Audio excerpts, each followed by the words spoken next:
What's good, everyone? I hope you're having a great day today. I'm Reese, and this is my channel. If you don't know me, let me introduce myself real quick. I'm from Northeast Maryland, very small town, very low-key. I drive a 98 M3. I love that thing most of the time. Sometimes I want to sell it, but I keep it for the most part. And I love to take photos. It's really all I want to do with my life. I enjoy it so much, and it is so much fun. So in this channel, I'm going to be just going over techniques, things I've learned over the years, anything I can show you guys to help you along the way, because I know how hard it was to first start out, especially working with Lightroom. Photoshop was a whole other ballgame. But I want to just make it a lot simpler for you guys and just show you how it's done, at least how I do it. So yeah, in this first video, I'm going to be going over a picture I took in Nashville, Tennessee of my M3 in a really cool historic alleyway with lights and neon, and it's just it's my vibe and I really enjoy it. So yeah. Please let me know if you have any criticism or any questions. Just leave them in the comments below, and I'll read every single one, and I will take note of it all and get back to you with any answers. So, with that said, let's get into this video.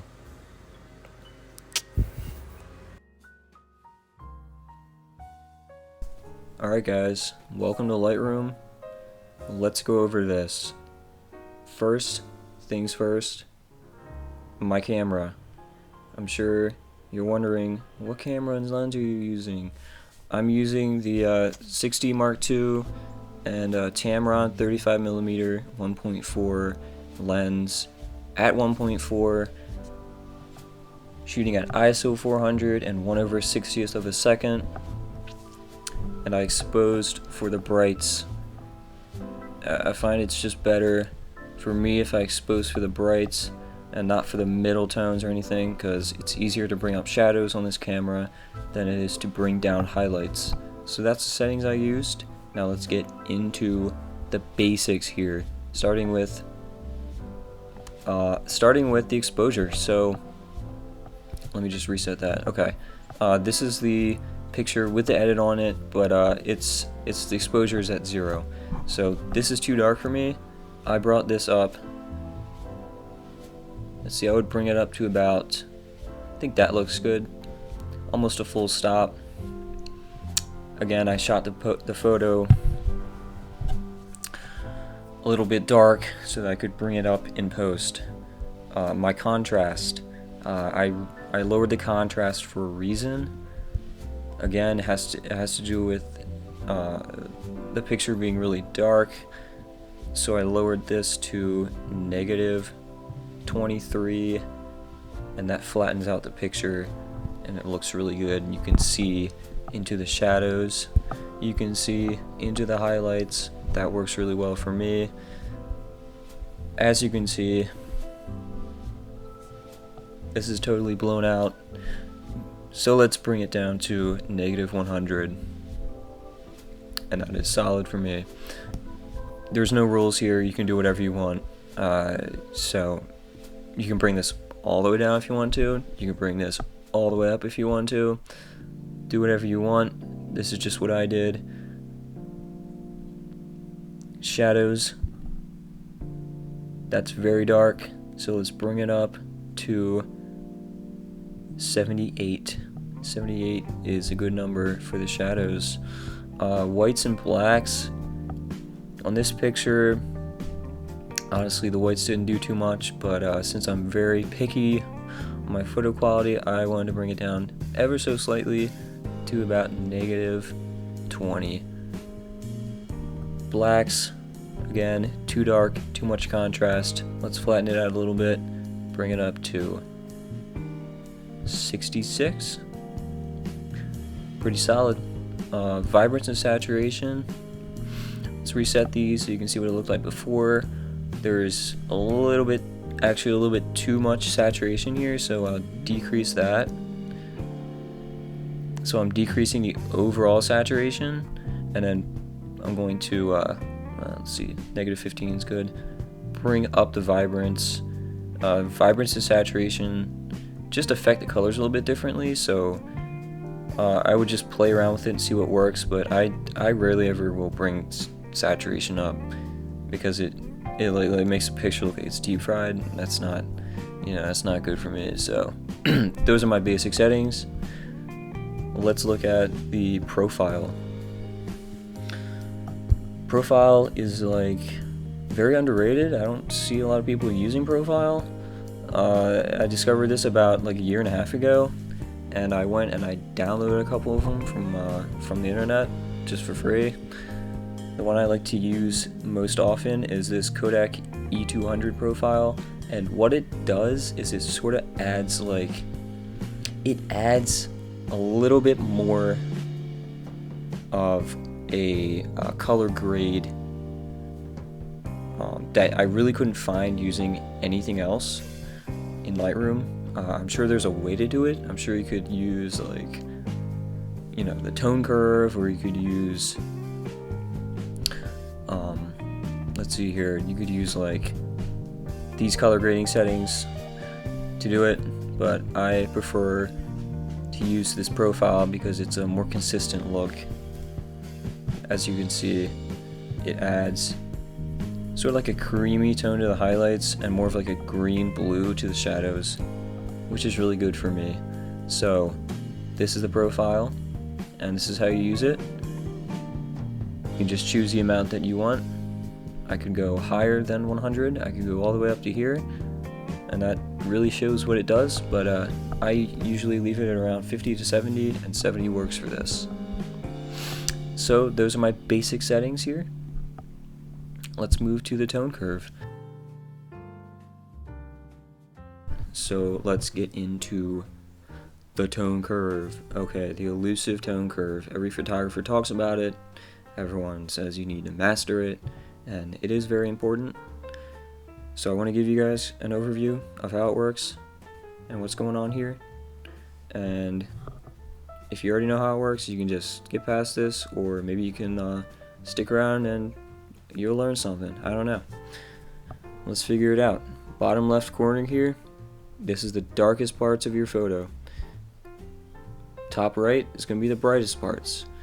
So that sort of explains why there's a line going from the bottom left to the top right. So from the bottom darks to the top brights. Imagine you try to pull this point up higher than this. What would happen? Well, you wouldn't be able to get any information because you're already at the top brightest areas. Same with the bottom left. That's why it's a curve that goes like this. So I hope that sort of explains how it works. But as far as that's concerned, let's go into like why I have these 2 points set here. So let's get rid of it real quick, and then I'll just basically put them back to where they were. But this down here, this very bottom, I wanted to cut away some of the darkest areas of the picture. And the reason is, imagine you're standing there and you're looking at this in real life. Your eyes would not be able to perceive the very darkest areas. So the same is, true in my photos. I want there to be an area of the picture that has no information, that's complete darkness. So in order to do that, I took this little point here and I moved it slightly to the right, and that cuts away anything to the left of it. So anything to the left here, see, let's just, for an example, pull it over further. It cuts away anything to the left here. So that's why I have this set just like that. And then there's a lot of darks here. You can't make out what's going on in the scene. So let's add a little point here and pull up on this giant area of shadows. Looking a lot better, but still not done yet. Let's go up here to the brights and watch the neon sign there. Pull down, get a little bit more information out of the brights, and that looks really solid to me, and that's how I have it set up, and that's why. So this affects everything in the photo. All the brights, all the shadows, all of the midtones. But if you want to individually affect, how each color is represented in the shadows and highlights, you would go through these three right here. Now these three I'm not going to mess with too much because they're pretty much set standard for like every photo that I edit. For the most part, I mean, I do use presets that I that I made, so just for a more consistent look, I am going for sort of consistency. I have over the years boiled down like what I want my photos to look like, and so these three settings for the red, green, and blue work best for me. Take a look at them, and again, this is affecting the darkest areas down here, so we're pulling out reds from the shadows and we're adding reds to the highlights. Next, let's just take a look at hue, saturation, and luminance, and just a few things. I didn't change too much here. Most of that was taken care of with the tone curves, and like most of the color grading and look here that I have was taken care of with the tone curve, but there are a few things that I changed in the HSL that I want to go over. So first and foremost, the neon sign is maybe the centerpiece of this photo, maybe even more important than the car, so I wanted to accentuate that. So I brought down the luminance slightly so that you could actually read the sign and see it better. So I brought this down a little bit. You can see what it's doing when I change it. So I brought that down to about -20. That looks good to me. And then I actually might, let's see here. Yeah, I might just bring this down a little bit as well. Maybe just leave it at 0. Because again, that's the blue on the sign. Yeah, so that is, that as far as luminance, or the most important parts of luminance. I find myself messing around with the yellow a lot because I have a yellow car, and getting that color right, man, I'll tell you, it's very difficult. I might actually increase this a little bit. +14, +15, right around there. Looks good. And I think the colors on the car is a little bit desaturated, so I'll bring that up to about there. Looks good to me. Anything else standing out?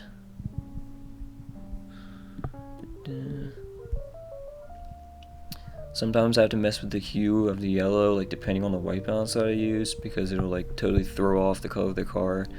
Really hard color to get right. Everything else here though, I mean, you can take a look at it, but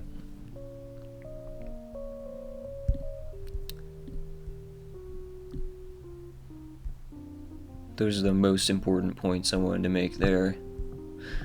Color grading, didn't use anything here. Sometimes I'll use these, but it's all subjective, all per photo, and there was no need to use this, but I'll go over these at another time when I do need to use them, because they do come in clutch sometimes. Detail, 25 sharpening. I think that might just be like the standard amount, but that's what I use. I'm not going to over sharpen my pictures too much here, because when I export my photos I do use some sharpening, and I'll go over that at the end of this video. So yeah, again, like no noise reduction, lens corrections, subjective, again, like per lens or whatever you want to use, but I thought there was a little bit too much vignette, so I pulled it up to about 16. Color fringing, again, depends on your lens. Not too much color fringing with this lens in general, but just to be sure, I like to use 4 and 4 on like the purple and green, so I don't have any of that shit, because it's ugly and it'll take away from the quality. Effects and grain and vignette. This picture does not need any more vignettes, so no vignette.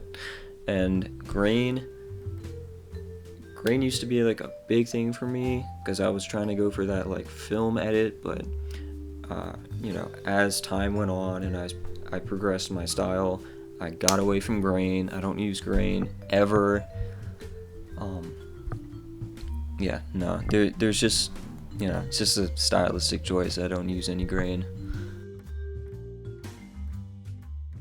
Alright, so the last thing I want to go over here is color calibration. I didn't learn about this for a long time, till about a year ago, and it sort of like changed a lot, because you can do a lot. Depends on the photo, but essentially what it's doing is it's changing all of the red, green, or blue pixels individually. So if you were to pull up on the red, it's only affecting the reds, the actual red pixels. Greens only affecting green pixels, and then blues only affecting the blues. The blues. Okay, so that's what that does, and what I did for this was, let's see. The one that sort of has the most effect on the actual color of the car is probably going to be the blue setting in this particular photo. So I'll pull that there, and that looks good. And that's the color calibration for this photo.